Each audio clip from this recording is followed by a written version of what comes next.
Let's do it. So I guess everybody's here. Yeah, thanks again for coming on. Um, I know a lot of people are familiar with you and your work on here, but for those who don't know your background or how you got into filmmaking, can you just give us the quick and dirty on how you got into this escapade? Yeah. So I'll preface with I don't do any. Like my short stories end up being very long. I will try and do the very quick version.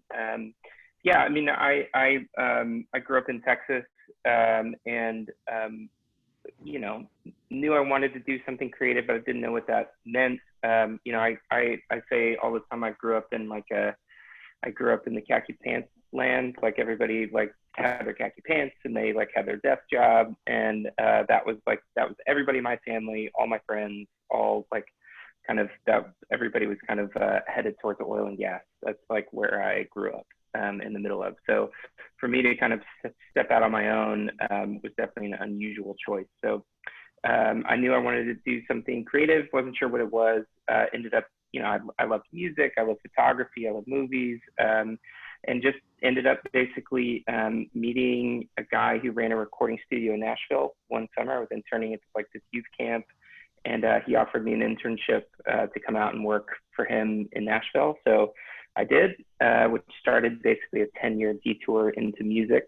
So I worked in a recording studio in Nashville for 2 or 3 years, and then moved back to Houston and took over a recording studio from someone that I met while I was in Nashville, and did that for another 4 or 5 years. And then ended up making a short film in 2011 that went to Sundance, and it was kind of aimed at, it was a contest actually for still photographers get into video, who are interested in video.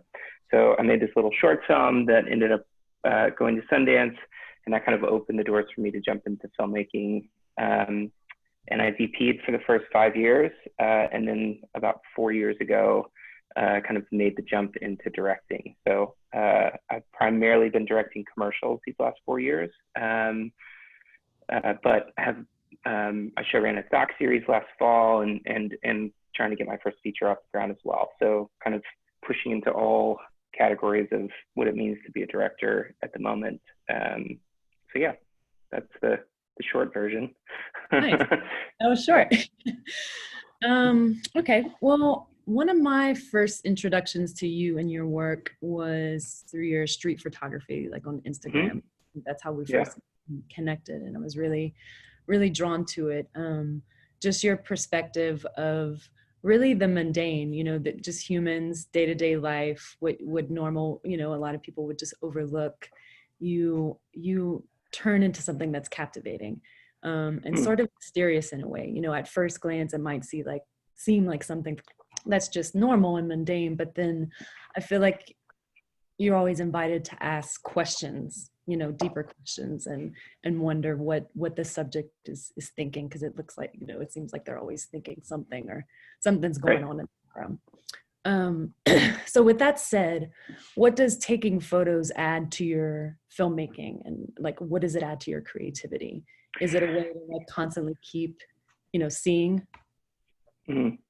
Yeah, I mean, I think my street photography, I'd always been, I actually thought I might do documentary photography as a job. So when I was 25, I actually applied for and got into this, like a fellowship, basically like a documentary photography fellowship with a bunch of war photographers, basically. It was an organization called Seven, VII. They're a great agency here in New York. It was a bunch of Magnum photographers that left and started like a conflict-specific agency. And I ended up in Cambodia for a couple of weeks,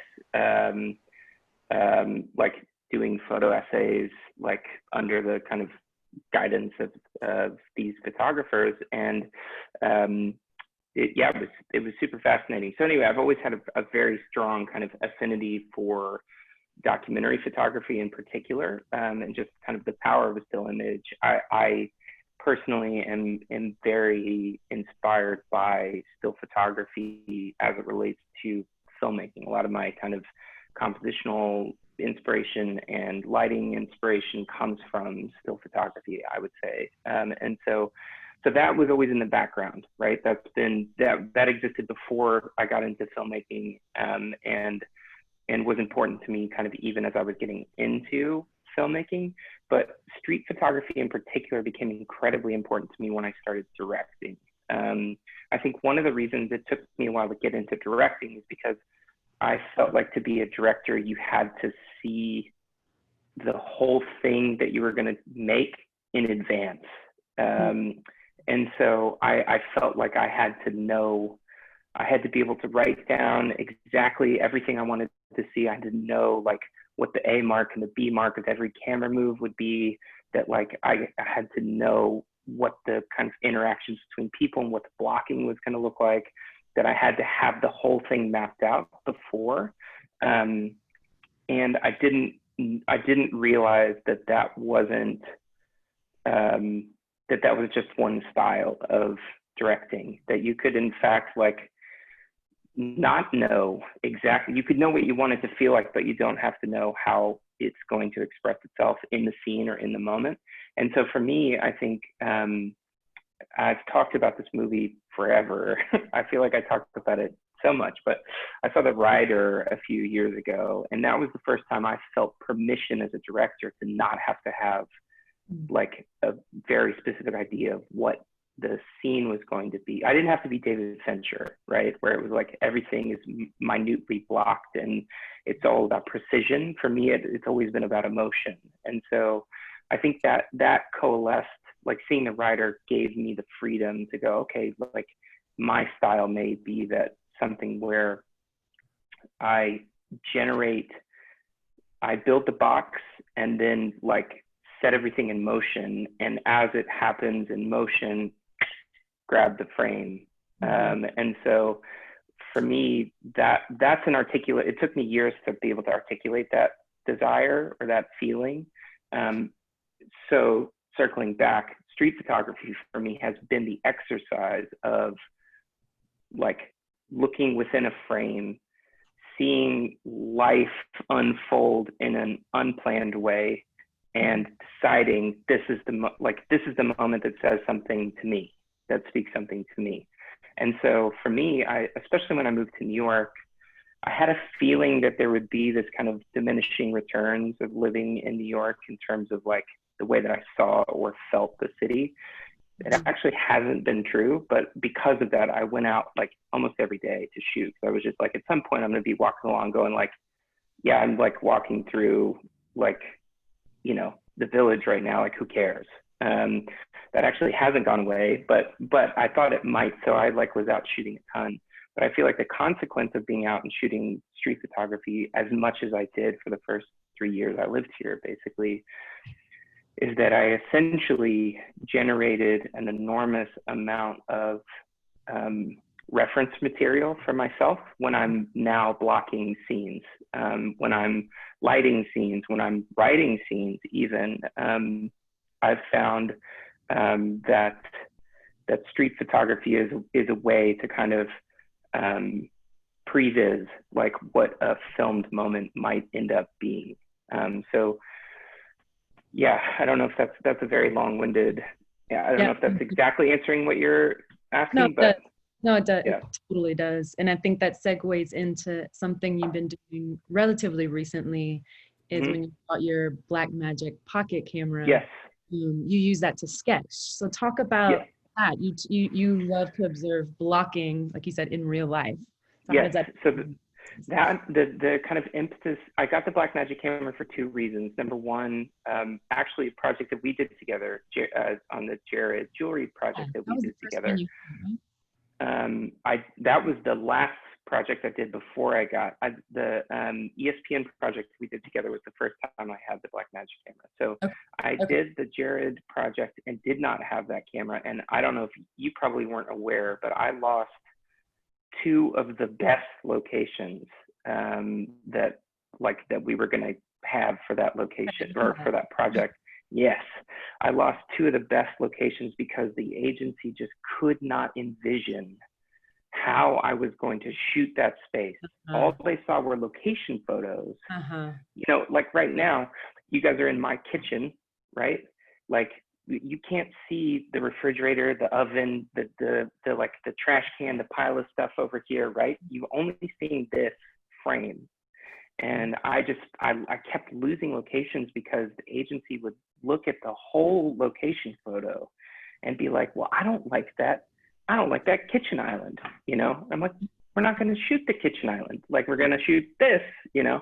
And so I literally bought the Blackmagic, and on Location Scouts, I would start shooting like actual like sequences. Like we could shoot it like this, this, and this, like shot 1, 2, 3, just to give them a sense of like, this is what we're going to actually be looking at. And not just what we're going to be looking at, but this is what it might feel like to cut from this shot to this shot. So that was reason number one. And then I think the second reason for me was I kept getting asked by line producers, how many casts do you think you need for this scene, right? So it's a scene, a crowd scene, you know, they're in a busy restaurant and people are crisscrossing and we're focusing on just 2 characters at a table. Like, how many backgrounds do you need? I'm like, I don't know, like a lot, or I'm not sure, like enough for it to feel like real, I'm not sure. And so I found for me that I would go out, in addition to street photos, I started recording videos with the Blackmagic, and I was doing it in crowded sequences or places where I would go, if this was a scene, this is cool. Like, all right, roll 30 seconds of this clip.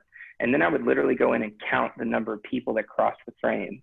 And it's a shockingly low, it's a much lower number than I think you would think. You know, like if you had 20 people and like a great AD who could help you crisscross people at the right time and like create layers and stack directions and all of that, like 20 people makes it feel like there's 75 people most of the time. So I think for me, that was really, as I was starting to get into jobs in which I needed to build scenes from scratch, the Blackmagic was really helpful for me in sketching, like, you know, what crowd scenes could feel like and what blocking might feel like if I was having to build moments from the ground up.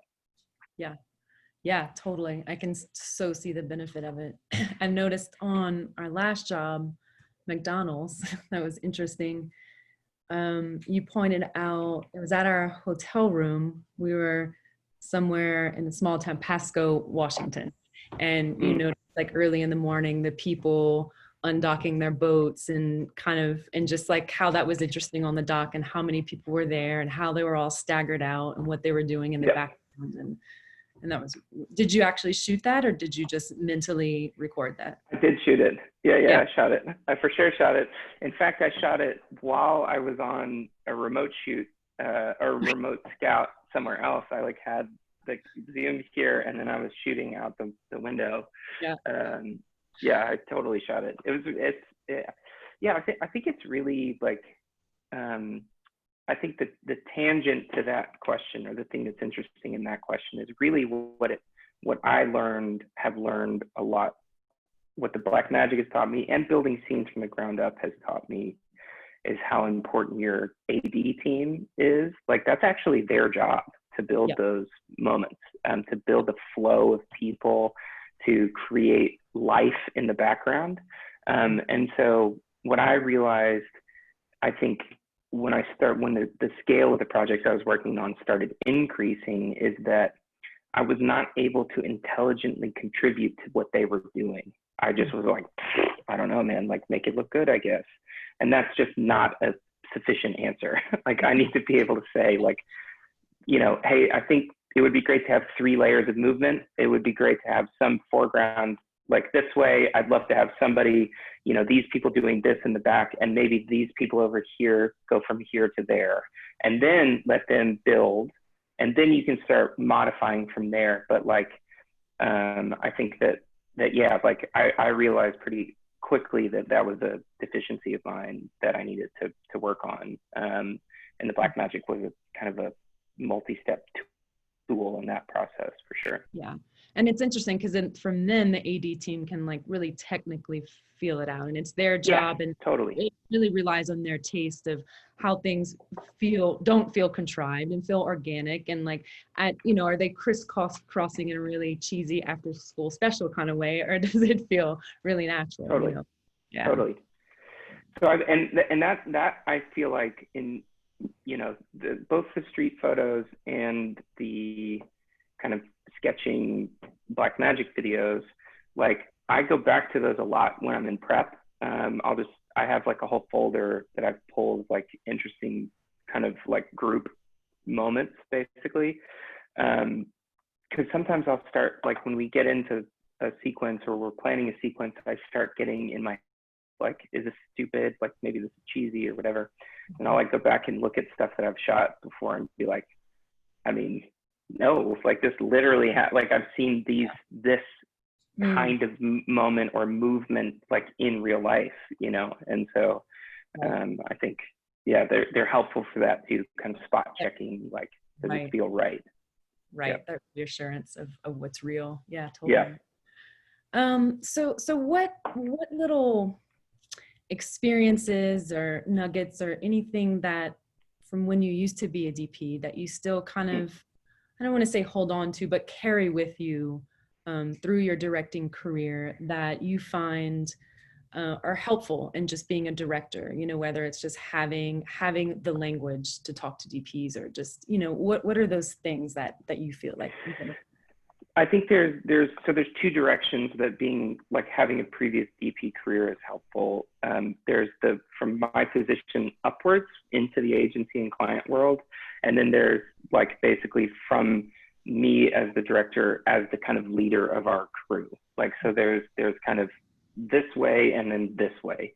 And I think that this way, the thing that is I've found the most helpful is that, especially and I'm speaking mostly from a commercial perspective, but in a commercial perspective, I am able to like elbow out space for my team to work later, because I can start having conversations with the agency. Like, you want to talk about lenses? We talk about lenses right now. We can talk about lighting right now.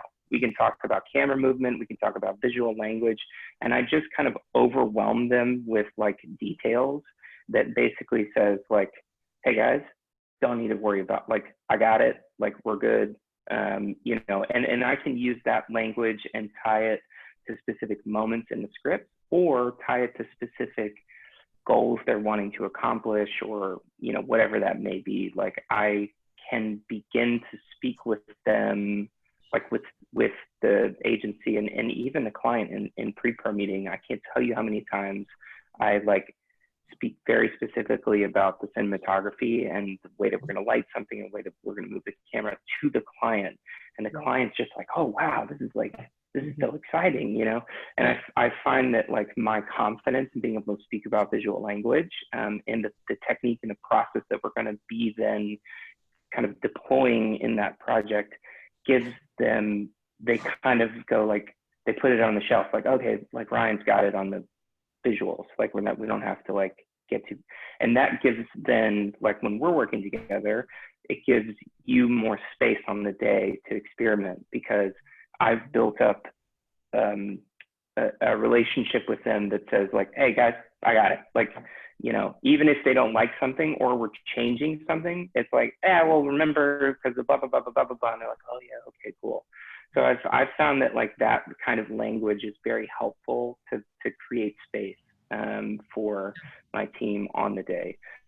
And then the other way is that I feel like it enables me to have more prep conversations with like you and I can talk specifically. Like, I always ask, this sounds like a really bad thing, but I always ask for the lighting list. Like, I ask my line producer, like, once you've turned a lighting list in, like, it's getting sent to me. Like, I've asked for it. I've already asked all my line producers. Yeah. So I have all my line producers send me the lighting list that the DPs have sent in.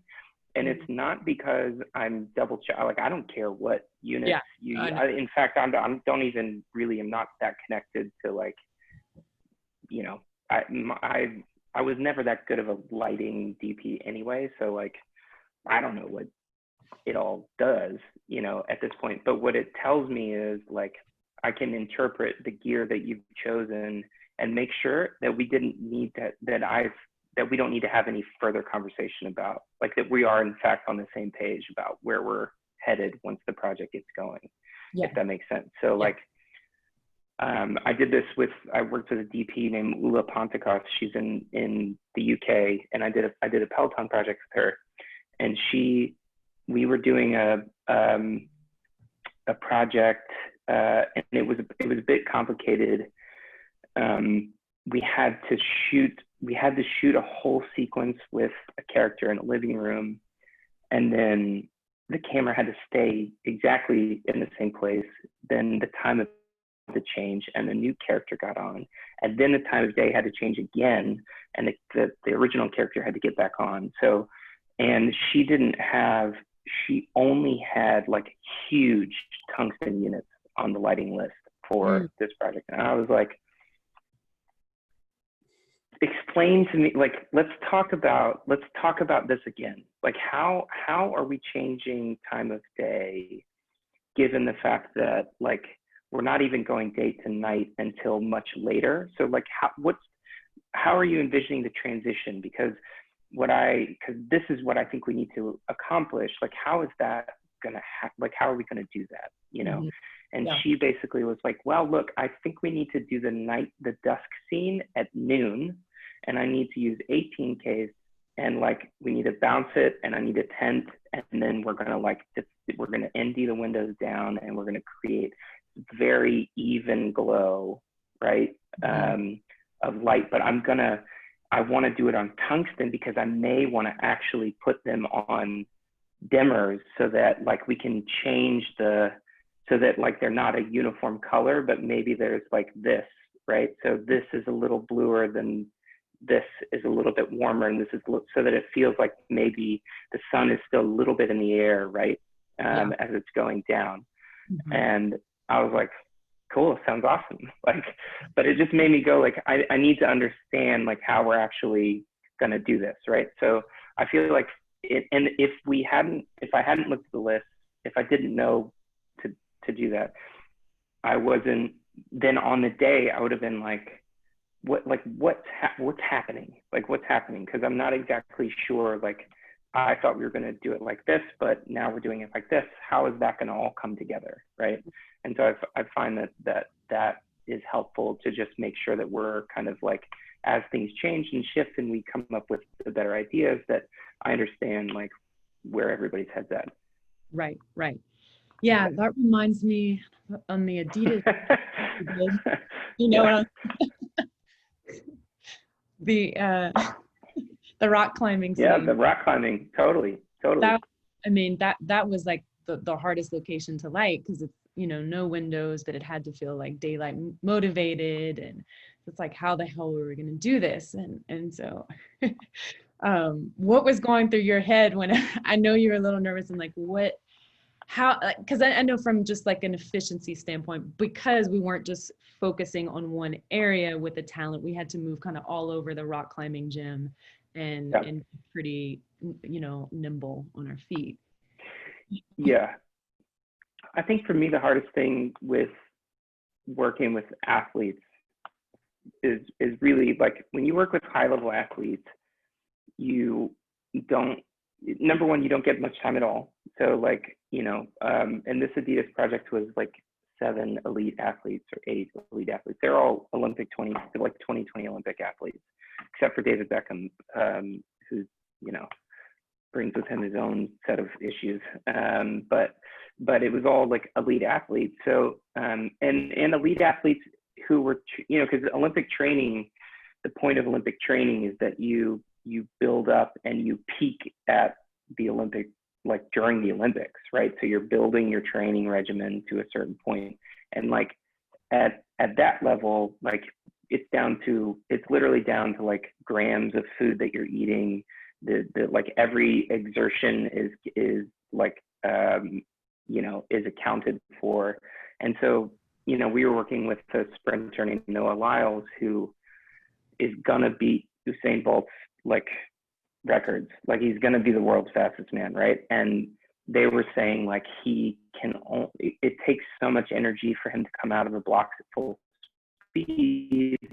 He could only do it 2, maybe 3 times, but we couldn't see it happen because it was only going to happen 2 or 3 times. And so we needed to like just shoot it as it was happening.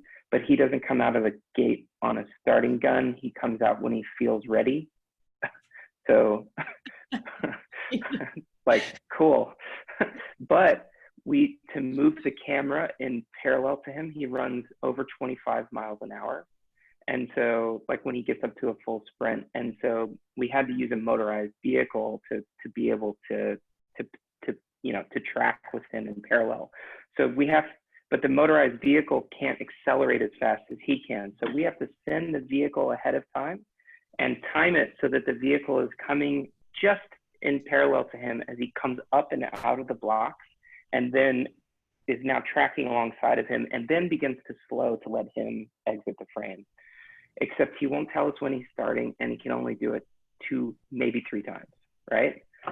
So that's what's going through my head when I'm working with, but like at that point, I am not concerned about like, is there too much, like, do we need some more negative on the starting line when we come through, or like, should we shift the light a little bit more frontal, like, so I think for me, so then the complication of the rock climbing scene was, we were working with an amazing athlete.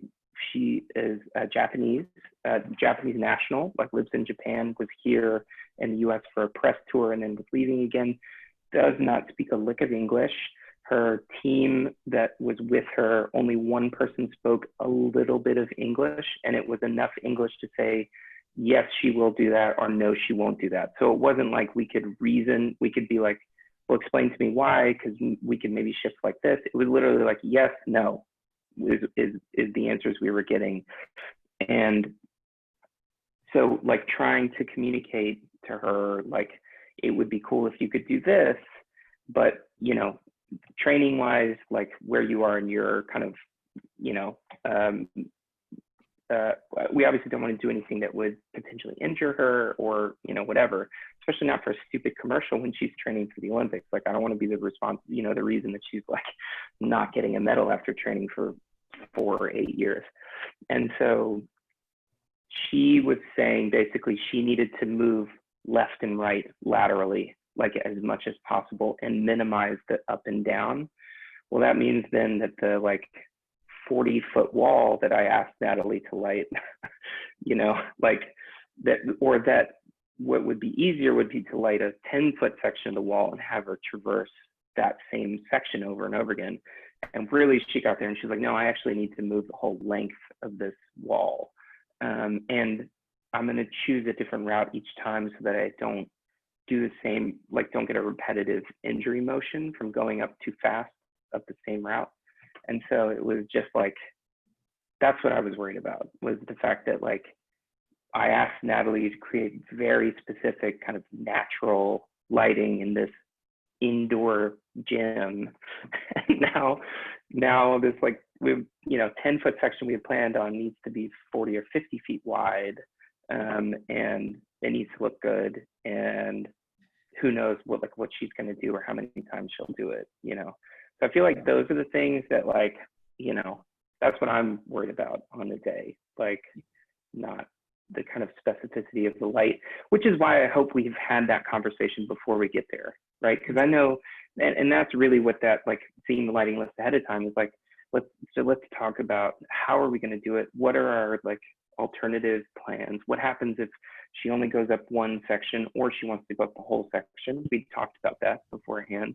Like what happens if this happens? What happens if this happens? And how can we be prepared for the contingencies so that like, in the moment we can make an adjustment and then I can not think about it anymore and we'll just get to work on trying to like build sequences out of what's happening, Right.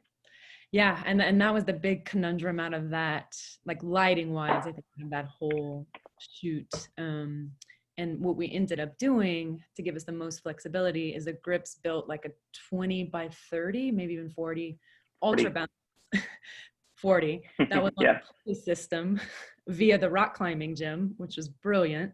And so they were able just to manipulate it as needed. And then we had an 18K inside, and it was a massive gym that bounced onto that. And so we could focus it. We could just manipulate it as we needed to if she was over here, but we really didn't even touch the light at all. We had some nice negative on camera side. And then we had, I think, another 18K on the back wall, just giving us some hard light. So it looked natural. And I think it worked, and we were able to be pretty flexible, and it felt pretty real.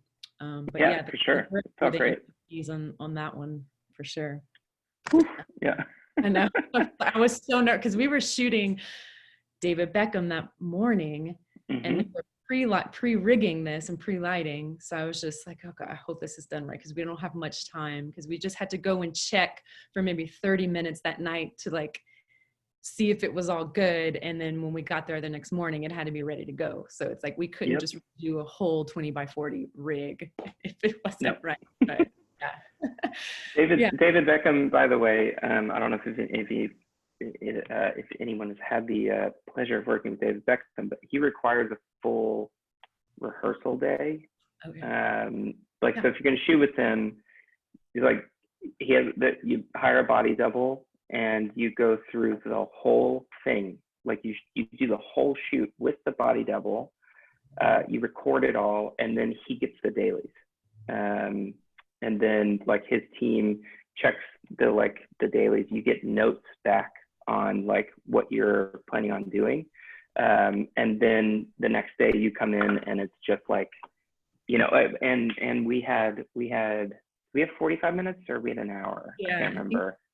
I think it was 45 total. I think it's 45 total, like from the time he hits the ground to like when he is wheels up was 45. And we shot a 30, that was to get a 30-second ad out of that. And so, the previous day we went through we had to rehearse. We literally had to rehearse, like, when does the camera part move away from this scene, so that like by the time it lands, so that when they're like, so when he's walking from one place to the next, like, and where are the grips going to be when we need to transition this thing to that, and like a whole thing. It's crazy. And he's like, this is like contractually, you have to do this, which actually is kind of amazing. I think it honestly ended up being kind of a gift to us. Fantastic. Just because like then when it's stressful enough to work with, somebody like that, but to already know what you're going to do, I thought was, and all the stupid client notes that came in with the body double, it's like, wow, I don't know if we're going to do that. Maybe we do it like this. And they're like, okay, cool. So then on the day we just shoot, and they're like, looks great, moving on. Looks great, moving on. So anyway, it was seamless the day of, for sure. Yeah, it made it really nice. All right, so let's talk about collaborators in general, like department heads, everyone from production designer, editor, DP. What is something that you look for in people that you work with? And have you noticed like reoccurring characteristics in people you work with regularly? I think for me, like I'm not someone who, like, the thing that I look for or look to create in the projects that I'm a part of, the stories I want to tell, the kind of the films, even the commercials, like I want things that feel emotionally true beyond, like, above all else, basically. I'm less interested in kind of the precision of filmmaking. I don't really care, like, I don't like, being precise is not a core value of mine. I think it being like creating a sense of emotional connection. And so therefore I've found that, like, I tend to click best with other filmmakers in other departments who have a similar value, who are less interested in, like, I think, making a particular statement, and more interested in being a part of, like, creating a particular emotional feeling of connection in their work as well. So I feel like for me that's been a consistent thing that I've noticed in you know, it's very typical for like me and my kind of collaborators to sit around like talking for many hours after we shoot about like, you know, what it felt like and what the experience, you know, like really like kind of debriefing on the experience and like, what does this mean? And like, you know, I think as well, like for me, the kind of process of making the thing is oftentimes I put a higher value on that than I do the final films, just because I feel like the final film is so often like will end up out of my control anyway. So like, can we make the process of making this an enjoyable and fulfilling experience? And so I think finding collaborators who are kind of keyed into that as like something that's important to them as well, I think is, you know, is very important to me. I mean, we're going to spend like, you end up spending so much time with the people that you're making these projects with. I mean, you're stuck in the car for hours with, you know, with people on set in highly stressful situations. Like, you know, it requires an enormous amount of communication and trust and, you know, and I think for me, like those, like finding people who can connect on that level that's very important. Of course they have to be great at their job, you know, but I think that like there's a lot of people who are great at their job, but not everybody's like somebody that you want to spend a lot of time with, you know. So I think that's important to me. It's not important to every director. There's plenty of directors who are like, look, I like, you know, in the kindest way possible, they're like, you guys are, you know, DPs are highly your precision instrument. Like I pick up the precision instrument and I need to like, you know, do the job that I am trying to do.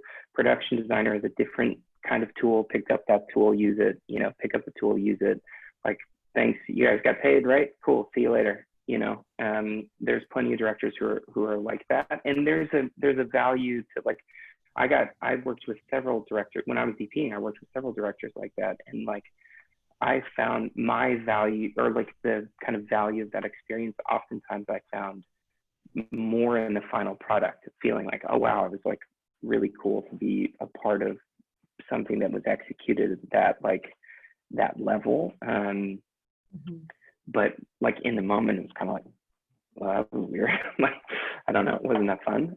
So I think for me, like as a director, like it's definitely more important to like create a more an environment for collaborators to be able to initiate as well. I think that's something that's very important to me, is like giving collaborators space to be like to like see what you see, like, you know, contribute. Like I you know, I'm building the box, but like I don't really know, like I need everyone to kind of bring their full like kind of creative energy to the things that, you know, that we make, because I feel like, yeah, I don't feel the full burden of like having to do I'm not a micromanager in that way, you know.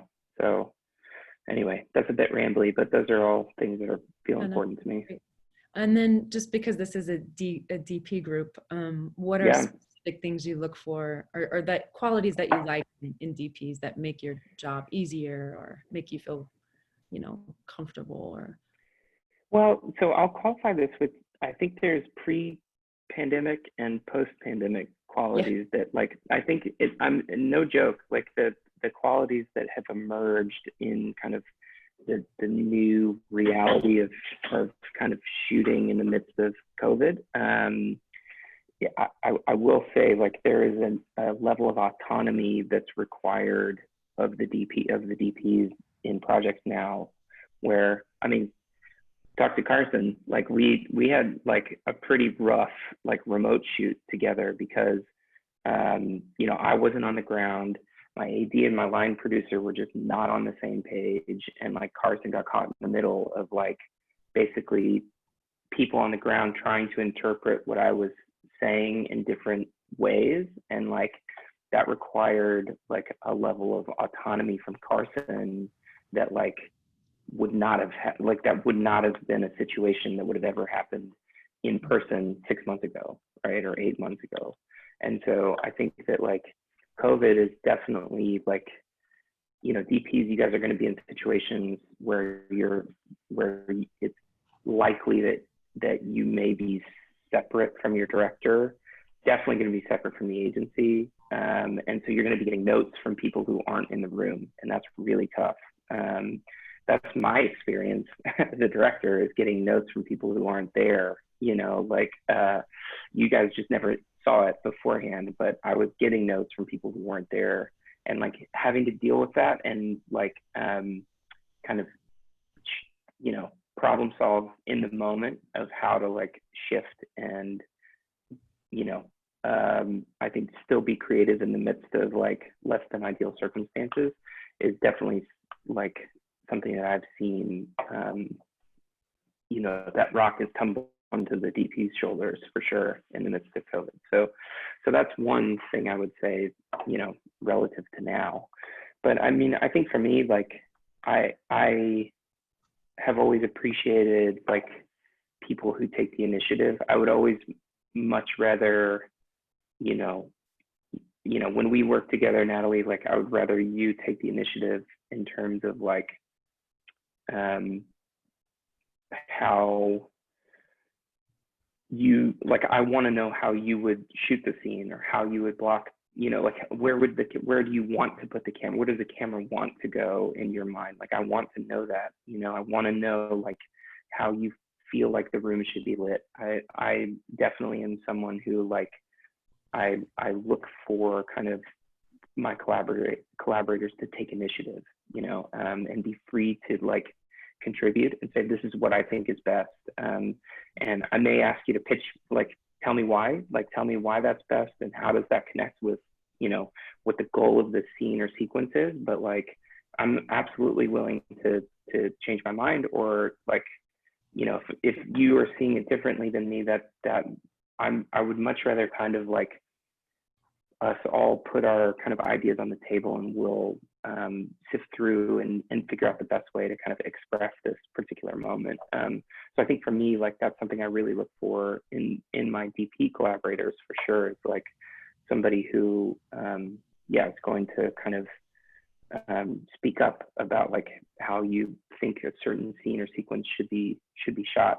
I can tell you why that may not work because of 10 phone calls that I've been on, or because that one client is like scared of this particular, you know, of it looking a certain way, or I heard them talk about like use adjectives that like I think are going to line up with what you're, you know, proposing that we do. But like, you know, I always want to know how you would kind of approach it, and then we can kind of come together to figure out how we can bring it to life, you know? Yeah, right. So somebody wanted to know how we started working together. What was the first project, and then how we kind of built on the relationship from there. First project was Billie Eilish. Yeah, it was Billie Eilish. I was a live performance for Billie Eilish, like right before she exploded. She was famous already, but it was literally right before she kind of went stratospheric. And it's so funny, like when you, especially as musicians, like their kind of public perception of them is like 6 to 8 months behind wherever they currently are at the moment. And so like that experience, she was like acting as famous as she was about to be, but she wasn't yet. So it was a very kind of like strange experience. But yeah, that one, I think that was one of the last kind of Vevo projects that I worked on. And I really wanted to make sure that we like, I think for me, I was looking for somebody who I could really put the kind of visuals fully like into their hands. Cause I had a sense that it was going to require my full attention on kind of managing talent and working on the blocking side of things, and that like, you know, worrying about the kind of specifics of the camera movement and the lighting and all of the compositional things that we would need to do. I knew I couldn't, like, I needed somebody who could like, I could just pass that off to. And I think, I can't remember how I mean, I met you at a conference, and then Christian Schultz I think, had done a couple of projects with you and had mentioned Yeah. enjoying working with you, but I can't remember specifically I don't know if it was anything other than that. Yeah, no, I think that was it. We met at Film and Music, Right, and right. then you just called me for that, and Yeah. that was the first one. Mm-hmm. And those were we did 2 one-take music Two one videos. takes, yeah. Yeah. Yeah. So and during that time, were you still shooting stuff, or you were directing too, or you were? Oh, good question. I think that's 2018. I DP'd everything I directed in 2017. 2018, I had like started to pass it off, but I was actually using the Vivo project to start that. Right. I was still DPing the commercials I was getting. The commercials I was getting were still pretty small. They weren't super big, and so that was kind of, Pulse was using the fact that I was DPing as kind of like a sweetener on the deal for the agency, because agency could stand on set with me basically. So they were using that kind of like a marketing ploy. But yeah, so that was some of the first. I mean, that was some of the first that I was like really turning over to a DP for sure. Yeah. And then we just went on to do, I think, the Jared commercial after that, which was actually really big. It was, yeah. Huge. We shot in Vancouver. It was great. It was a great experience, a lot of fun. And then moved to, I think, ESPN, which is like a 2-week long thing. Almost. Trip. Yeah. It was long, just traveling to a bunch of different cities. And then, and then kind of, a few after that. Our last one was McDonald's, 3 weeks ago now? Yeah. Should be soon, right? Yeah, I'm getting VFX passes as we speak. So yeah, it'll come out soon. So that's kind of how it happened. It's, you really just like, if you click with someone, then it evolves from there. And I think from the beginning on that Billie Eilish thing, we were just able to speak the same language, like out the gate, and it felt like we had worked together before, and you don't always feel like that. So it felt like an old friend, like, oh yeah, and this is fun. We can just be like, yeah, and this right here, maybe we were kind of seeing the same things, and it turned out really well. And so like, let's do it again. Totally. I mean, I think that's a big part of it, is like finding collaborators that you have similar tastes to. I think is something to not underestimate. There's technical ability, there's resume, but then there's taste. Exactly. I think, and taste is like, that's the kind of X factor, really. It's which apparent, is, and you can't change it in someone. You know. Yep. It is what it is. It'll never be different. And I think that but it's great because you walk into a room, because that's really the thing, right? We're all getting paid to walk into a space and imagine what it could be, right?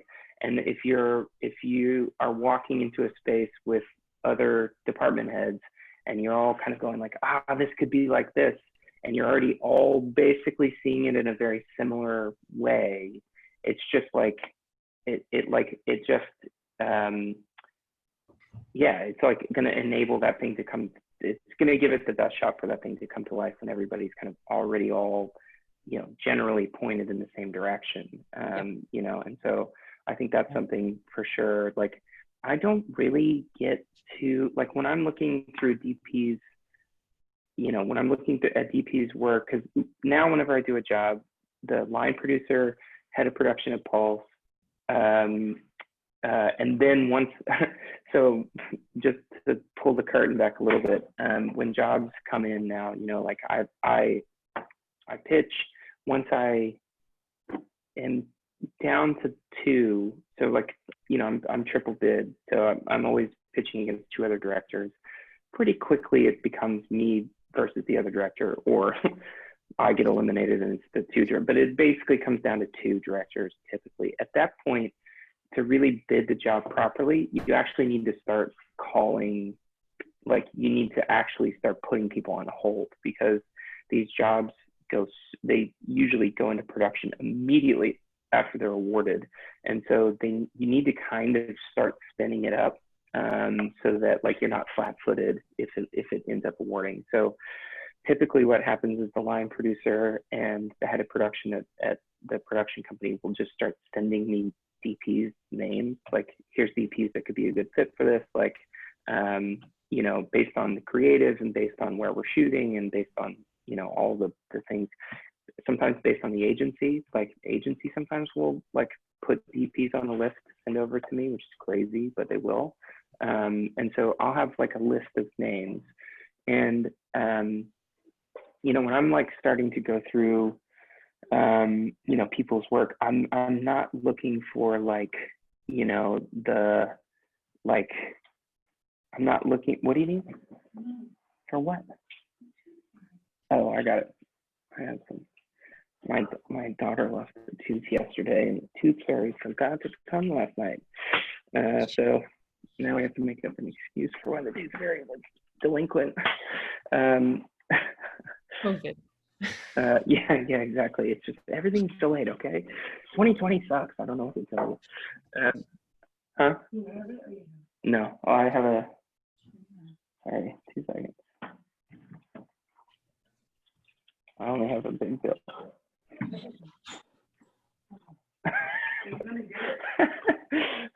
Tooth fairy might be bringing a $20 bill tonight. I don't know. That one. Anyway, so sorry. When I just having some domestic issues over here. So when I start going through people's reels or sites, whatever, I'm not swayed by like I don't care if you've like shot a Nike commercial or if you like have a fancy car commercial. I don't care if everything you're shooting is regional. Like I don't care if it's like off-brand stuff. I don't care like about any of that kind of stuff. I think for me, it's like I tend to like to look through scenes, and I like to see like, did you build any of that from scratch? Like or you know, like to my best guess, did you just walk in and like it kind of looked like that and you graded, you know, you shot it and you graded it? That's totally cool. I think that tells me what your taste is, you know, is like, how are you shooting things that are like that previously existed in some capacity? I love looking at people's night work because that tells me like how technical you might be, basically. And then I love looking at reels because I know that you probably cut that reel together yourself. And so that tells me about your like filmmaking voice. Like, how do you like to put images together? How do you like to like create a feeling in the viewer? Like, how do you like to tell stories, basically? I think for me, like, I'm typically not too impressed by resume, other than like, you know, if it's $1 million commercial, you know, you should probably have at least been in a plus or minus of that budget range, just because there's a lot of political stuff that comes along with that like, it'd be great to know that you're like, you know, could handle that. But even that is not like a deal breaker by any means. So I think it's much more about like getting a sense of who you are based on, you know, a handful of kinds of shots that I can notice from how you've presented your work online. Yeah, that's great. Mm-hmm. Okay, a couple more questions that came from the group, and then wrap it up. So is there anything that you would do differently as a, like, if, I guess now that you're a director, what would you do differently as a DP? I mean, I think I was right at the precipice of needing to increase my technical capabilities as a DP. I left basically right before, I think I was on the plateau of, I came from doc style. You know, I shot a lot of documentaries. I was starting to shoot more kind of structured commercials, but it was mostly doc style commercials for sure. A lot of handheld, a lot of like kind of very high energy type of spots and moments. And I felt very confident in my handheld operating and kind of my ability to create emotion through energy. But what I was not kind of you know, so that if that was my left arm, then my left arm was in, you know, was in pretty good shape.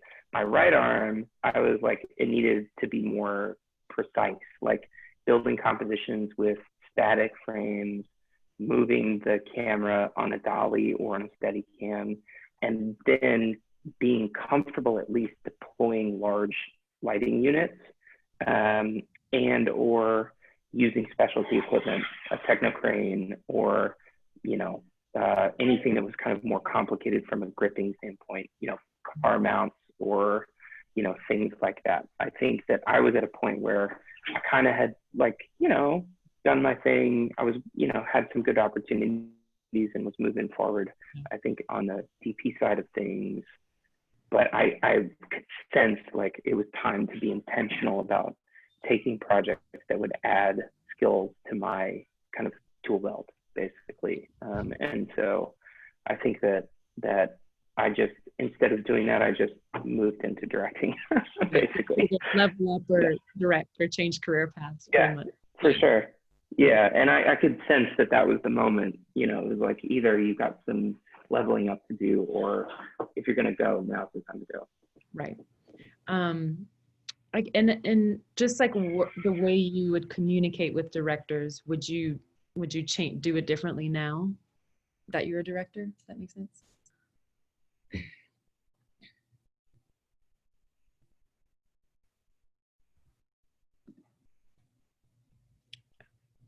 I think you muted yourself, Ryan. Okay. I think everyone's muted. Carson.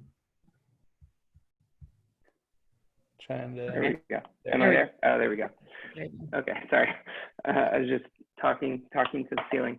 I think that I don't necessarily think I would do anything different. I would probably, I mean, that's not true. I probably would ask better questions in pre-production. I think just getting at kind of intention, I would actually ask a lot more about what was happening behind the scenes. I think knowing now, as a director now, all the stuff that's happened by the time we get on set. As a DP, I would definitely ask. Now, I don't want to know all of it, because not knowing is a benefit for sure, because you're kind of free to like be a bit more interpretive in the moment and not like self-censor yourself because you know that, like, you know, you were on some phone call where you heard X, Y, or Z, right? But I do think like having an understanding of what the director has gone through prior to getting to set would be very, I think, helpful. So, and the way to know that is to just ask better questions about what pre-pro's been like, what was going to happen that isn't happening now. Right. You know, yeah, like what are the things that, like, what are the watch outs that have been communicated to you? It'd be good to know. And, you know, where are the, like, the kind of, you know, the potholes in the road, so to speak, as we kind of move into this project. I would ask more questions about that for sure. And I find that so helpful. And I've learned so much about the inner workings of commercials working with you, and what happens behind the scenes, and what you have to go through before we even step foot on set, what all of those agency client calls are like, and what they're so paranoid about, you know, there's always like the one thing, it seems like, on every job that they're, so yeah, having, you know, they're really nervous about this location for X, Y, and Z, or this talent, you know, not feeling authentic, or whatever it is, you know, and it is helpful to know that, or just their hangups and stuff like that. And I think just having a little more empathy for a director, you know, by being a DP, is helpful, because you understand why certain decisions are being made, and you understand that this might be a beautiful shot that you think works, but it might not work for other reasons. And when that director is pulled in the infamous tent Video Village with and the producer, and there's a discussion, and,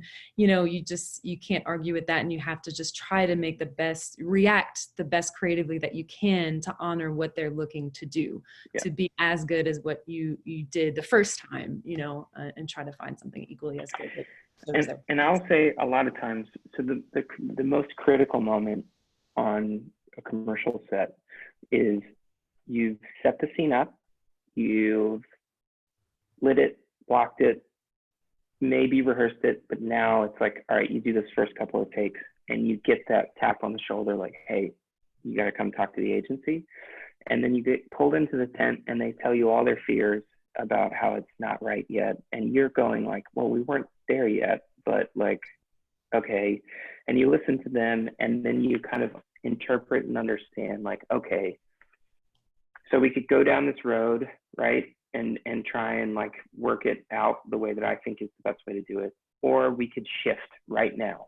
And basically we can reblock, we can reconfigure this scene, because I think I understand what their note, you know, understanding the note behind the note. I think this is what we need to do. And that if we reconfigure right now, we still have time, like we're not going to lose all of our time. It gives us a time to not just have to do what they say, but actually go like, okay, I understand what you're intending. Now we're going to use the pieces of the scene, you know, and we're going to rebuild this thing in this new direction. And I've found that is the most and it only happens once or twice in a commercial production, like that, this kind of like, I don't know if it's working, kind of freak out that happens from them. But I've found that like having team members who, when I come to you and say, this frame is beautiful, I love how you've lit it, we're going to have to change it. And here's how I think we could do it, right? Like, here's what I think we could do. Yeah. And that like having collaborators who can go, okay, I'm going to grieve the fact that this shot was beautiful and that we were all ready to go. And now we had planned on it and the whole thing, that's gone, right? Just sweep it off the table. And like, now what do we do? Like, that is when that is the moment that you like know if you're going to work with that DP again.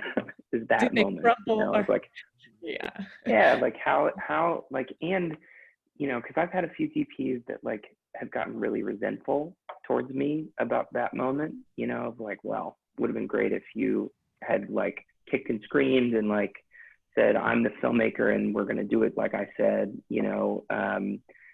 Whereas like, I think part of the reason that we've connected and, you know, and DPs like Carson is that like in that moment, it's okay, we're like, this is commercial filmmaking. This is not my artistic expression, right?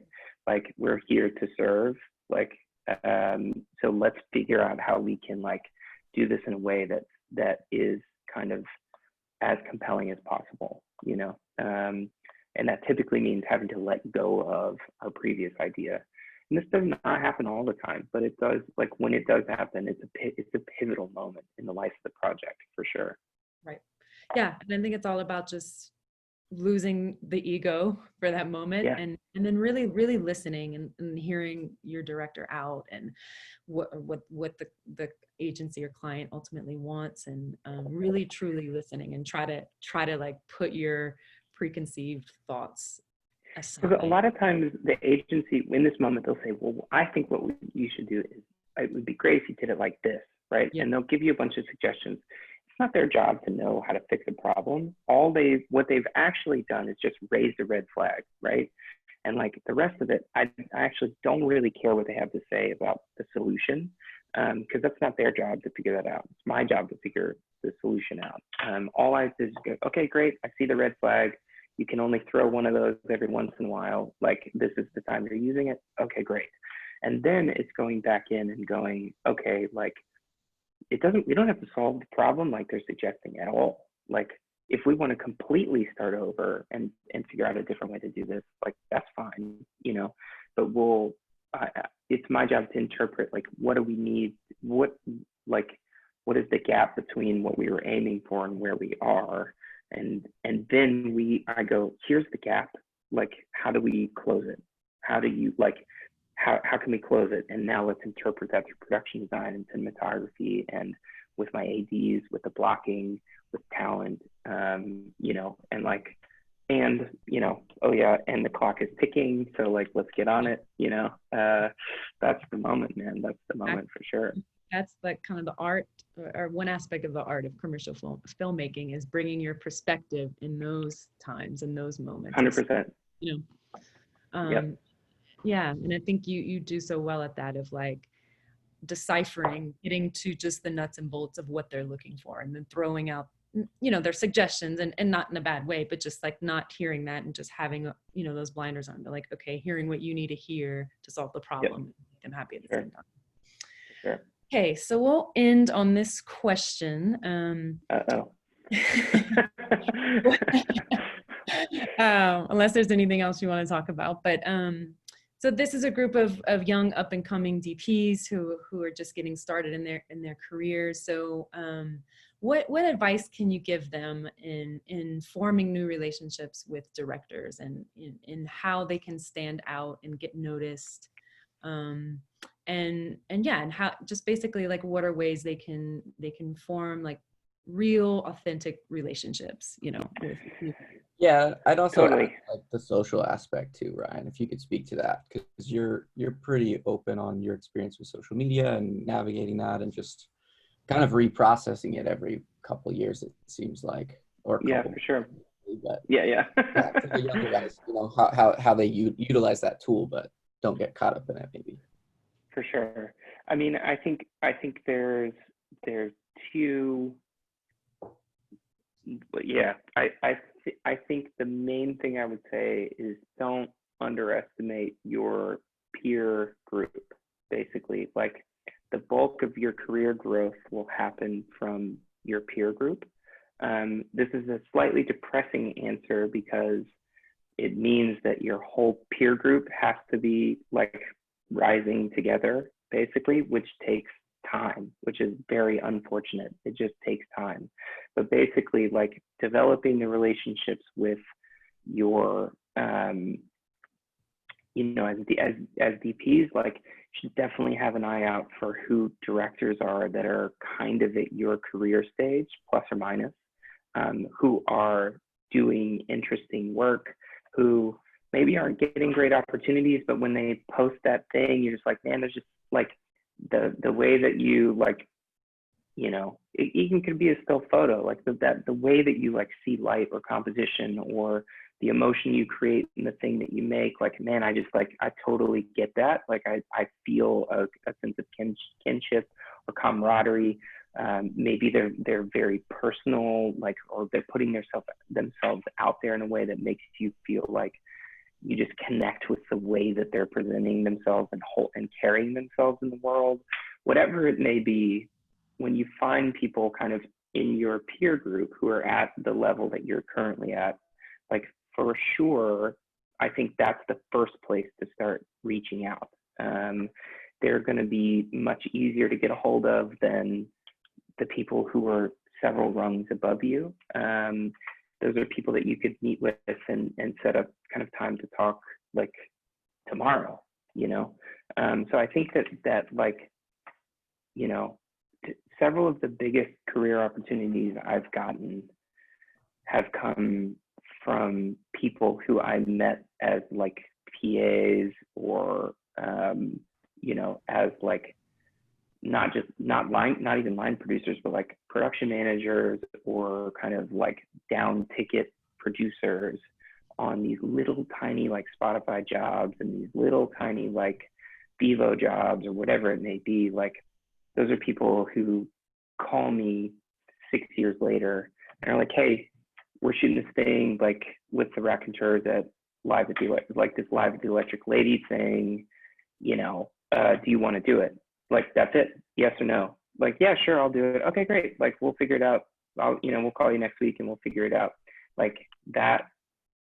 And then that's like, you know, anyway, the point being like, I didn't war game those moments. Like, I wasn't like, okay, if I do this and I move this piece on the board and move this over here and move these people over here, then one day, boom, I'm set up and like, now it's all like, I've manufactured opportunities for myself.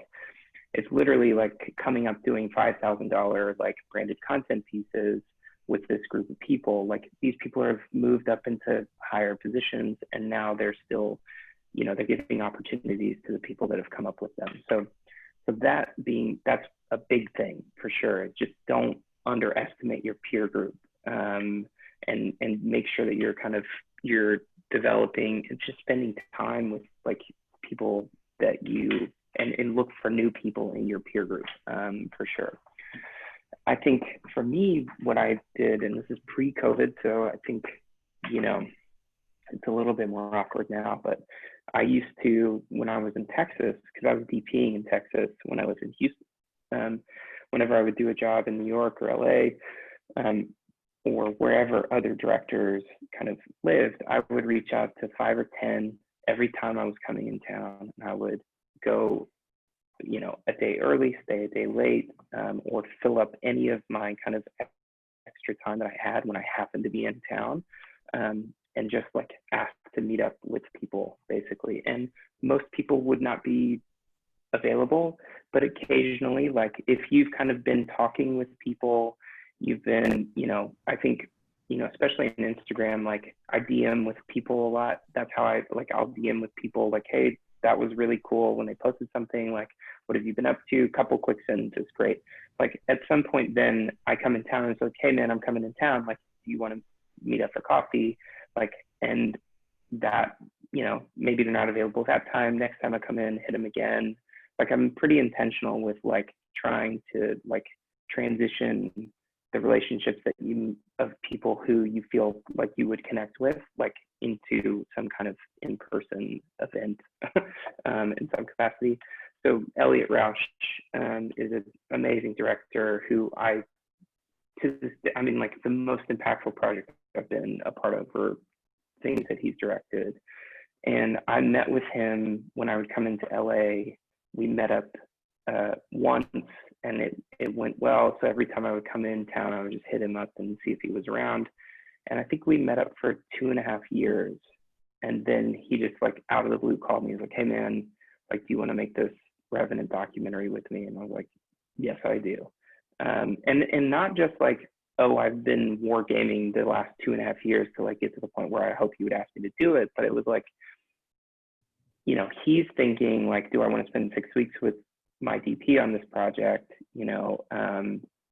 And at the time he was looking for a DP who wasn't going to be fussy about how like bare bones that project was going to be. He's working with Chase Irvin and Pat Scola and these DPs who are like very, like they're at a certain level, they're used to working a certain way. And like, he knew this was going to be 6 weeks in a van with 4 people.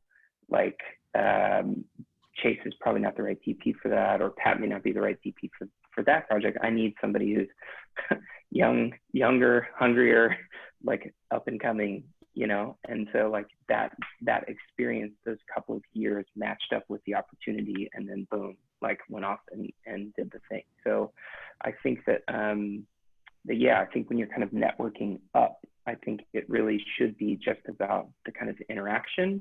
And then if something comes from it down the road, amazing. I wouldn't expect anything to come from it. I think most of the growth is going to come again from your peer group. But I think that networking up is a perfectly valid way to kind of expand your access to people, projects, things like that, for sure. So there's a DP, sorry, I'm rambling on, but DP Dana Gonzalez, who, he's an AFC DP, shot, most recently directed and DP'd a bunch of the new season of Fargo. It's great. I mean, like we connected on Instagram. I send this guy like DMs, and he responded, was like, hey man, like photography's cool. We connected as quickly as possible. I moved that to, hey, I'm coming in town. Would love to meet up. He's like, yeah, I'm prepping for, some big movie. Come meet me at Kessler Camera. We met up at Kessler Camera, had a coffee for 10 minutes and then like left, but now we've met in person. And so like, then when I was doing a short film, I was like, hey, I really, like, we don't have much money, but like I could use, like, do you think Kessler would be cool, like renting me? I would love to use the lenses you used on Fargo. They were spherical, but they were funky. It was really cool. And he's like, yeah, no problem. I'll call him. He calls and says, hey, can you get the Fargo lenses out for Ryan? And like, don't make him pay for them. And so like, that's the lenses we used on Heights was like you know, the Fargo, like his set from Fargo. And then like 2 years later, we meet up again. And then just this past February, I messaged him like, hey man, I'm really feeling stagnant. I'm stuck in commercials. Like, I know you're on set with Pete, you know, shooting Fargo right now. Like, could I come like watch you work? And he was like, yeah, like, if you end up in Chicago, like, you know, come by.